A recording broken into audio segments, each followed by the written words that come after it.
Bismillahirrahmanirrahim. Assalamualaikum warahmatullahi wabarakatuh. Waalaikumsalam warahmatullahi wabarakatuh. Ya, pada kesempatan kali ini saya Muhammad Jalifatin dan teman saya Nur Alfioria. Saya akan mewawancarai teman saya tersebut terkait dengan pelayanan atau pengalaman dia selama bekerja di rumah sakit swasta di salah satu rumah sakit di Bumiayu. Ya, gimana kabarnya Mbak Alfi? Alhamdulillah sehat. Alhamdulillah. Ya, mau sedikit tanya-tanya nih Mbak Alfi tentang Ya, pengalaman boleh. ataupun apapun. Boleh nggih? Boleh. Untuk pengalaman kerja di sini udah berapa tahun Mbak Alfi? Ya, sekitar 4 tahun lah, kurang lebih. 4 tahun. 4 tahun. Gimana pengalaman-pengalaman di sini? Pengalamannya banyak di sini, banyak mendapatkan teman-temannya di sini baik-baik semua.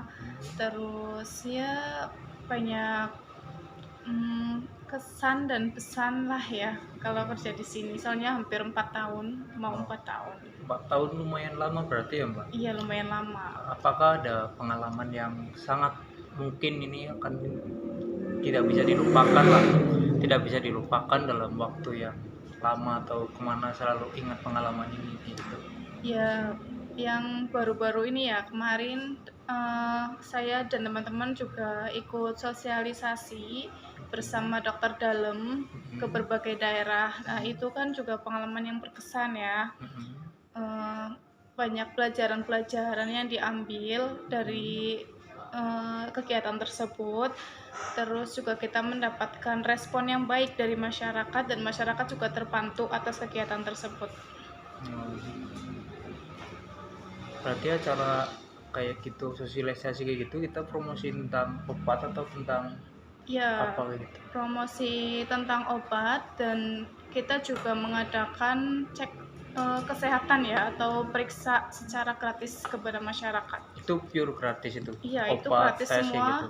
dan kita juga mengadakan seperti BPJS ya, pembuatan BPJS secara gratis.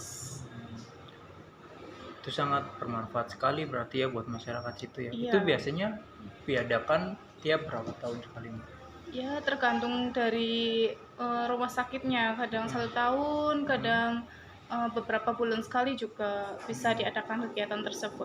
Lumayan berarti ya Mbak. Ya. Itu juga termasuk ya sarana promosi, menurut saya sarana promosi yang sangat sangat disukai lah, sangat bisa berrealisasi dengan masyarakat. Iya. Nah, untuk di sini biasanya kalau misalkan untuk meminimalisir terjadinya kesalahan obat nih ya Mbak, apalagi obat-obat yang kita tahu di apotek aja udah banyak nih, apalagi di rumah sakit. Nah, kalau di rumah sakit untuk meminimalisir terjadinya kesalahan dalam pengambilan obat gimana itu Mbak biasanya? Ya, kita atur penempatannya ya. Biasanya kan ada high alert, itu obat-obatan yang harus dipisahkan ya tempatnya. Terus juga ada obat-obatan lasa, itu juga harus dipisahkan, jangan dibarengin. Contohnya kayak amlodipin, kan ada yang dosisnya 5, ada yang 10. Terus contohnya seperti salbutamol ya, ada dosisnya yang berbeda seperti itu. Oh iya.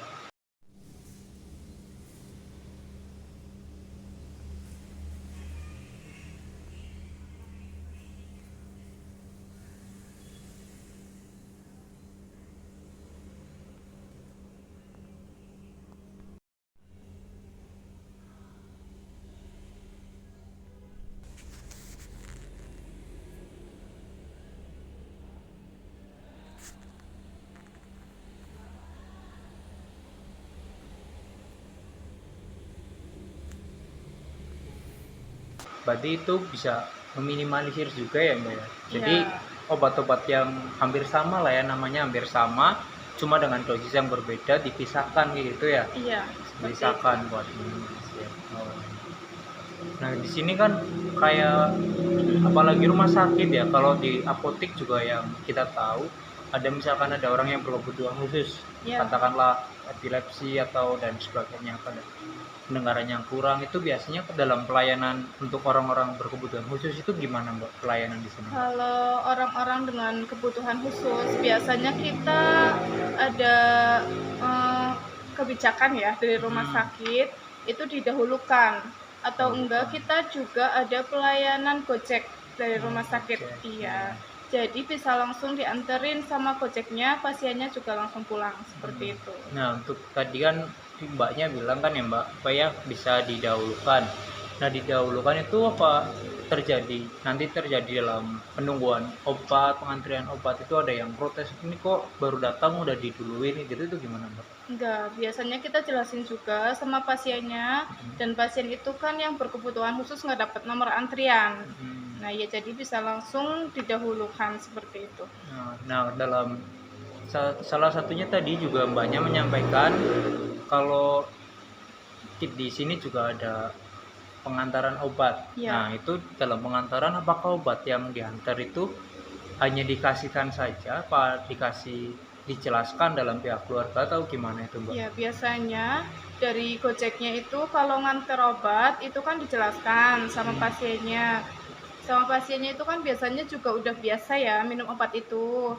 Jadi dari farmasi kita ngasih keterangan juga ini obat buat apa, khasiatnya buat apa, seperti itu. Dan biasanya dalam pelayanan obat tersebut, kayak pengantaran obat ke pasien tersebut, apakah ada biaya tambahan atau gimana? Ya biaya tambahan kalau kan pasien rumahnya ada yang jauh ya.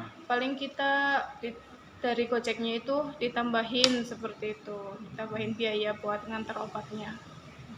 Berarti kayak gitu ya Mbak? Ya lebih dari 4 km. Lumayan juga ya berarti program di sini ya Mbak? Ya. Terus bagaimana ya Mbak? Apa sebagai TTK atau tenaga teknis kefarmasian dalam menghandle atau menampung komplain dari pasien itu gimana biasanya Mbak? Ya biasanya kan banyak ya pasien yang komplain terkait dengan pelayanan yang lumayan lama seperti itu. Ya kita dengarkan dulu keluhan pasiennya, kita berempati kepada pasiennya. Terus kalau kita perlu menjelaskan juga kita menjelaskan. Kalau pasiennya rewel ya atau kekeh seperti itu, kita bisa memanggil apoteker untuk menjelaskan seperti itu. Berarti nanti kita dengerin dulu. Berarti Ya, kalau kita misalkan dengerin dulu. Misalkan kita nggak bisa untuk menghandle baru manggil apoteker. Iya. Terus kalau misalkan misalkan waktu tunggu obat, pasien kan nggak tahu nih ya Mbak, misalkan tadi waktunya lama. Nah, lama itu biasanya karena apa Mbak biasanya? Ya, biasanya kan kalau pasien nunggu lama mungkin ada obat kosong, kita harus konsul dulu ke DPCP-nya, atau mungkin kita juga harus ambil dulu di gudang, seperti itu. Jadi kan menyebabkan pelayanannya terhambat dan pasien juga menunggunya lumayan lama. Terus juga apa ya Mbak, kalau misalkan ada kesalahan, kan pasti dalam rumah sakit, apoteker, di apotek atau di mana pasti adalah yang namanya kesalahan. Misalkan ada kesalahan obat nih, atau obat tertinggal di depan unit atau di lingkungan farmasi atau di rumah sakit, itu biasanya gimana Mbak kalau udah kayak gitu Mbak? Ya kalau ada KTD ya atau kesalahan atau kejadian yang tidak diinginkan, kita biasanya hubungin pasiennya dulu. Kalau pasiennya nggak bisa dihubungin, kita ke rumah pasiennya. Itu sebagai bentuk tanggung jawab dari kita harus ke rumah pasiennya seperti itu. Kalau pasiennya bisa dihubungin, pasiennya bisa kesini lagi. Berarti kalau misalkan rumahnya jauh nih Mbak dari sini berapa kilo gitu, tetap ke sana? Iya, tetap ke sana. Karena kan itu juga kesalahan dari kami ya, dan kami juga harus bertanggung jawab kepada pasien itu. Ya mau tidak mau harus ke sana.